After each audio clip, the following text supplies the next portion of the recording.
Kandida, mimi nakwenda kuangalia mpira. Tukwenda kufanya kitu gani? Huo mpira huwezi kuangalizia ndani. Masuala kutoka usiku nishakataa. Mbona ndani panatosha tu wewe kuangalizia? Acha kwambia kule na marafiki zangu. Wakina Amada, yupo Kichuya. Muona, tutabadilishana na vitu vingine. Kwa hiyo wewe acha niende. Cha msingi chukua hiyo. Ya soda. Ya soda vipi sasa? Kwa tumekula hapa. Cha msingi wewe fanya mchakato, nikirudi nikute ugali. Huna aibwe. Unajisikia unavongea wewe? Hivi ukiniangalia juu mpaka chini unaona mimi nina hazi ya boku? Nina hazi ya shilingi 1000? Kandida, unajua mara kwanza tulikuwa na maisha mazuri tu.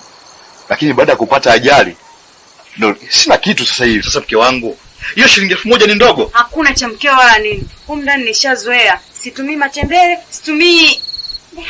Hivyo ni vya watu wasiojielewa huko. Mimi nilidagaa. Shilingi 1000 hii haitoshi nyanya wala nini. Nishazoea chipsi, ketchup chipsi, kuku, upo nyonyo. Kandida, jua maisha yanabadilika. Mara kwanza nilikuwa nakuachia hela nyingi tu, ulikopige kelele. Sasa hivi nimekuachia hiyo buku ndo sina kitu. Sitaki kelele zako. Sikukutuma upate ajali. Kwa hiyo Kandida, pole. Aya nakukuta Shinondo ni madogo. Hivi kwanza ilikuwaje? Ukaenda kutafuta mwanamke asiyefundwa. Yule hata kuchezwa hajachezwa yule.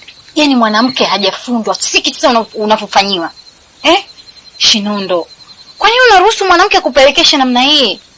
Unajua yule mimi ni mke wangu na maisha kuna kupanda na kushuka.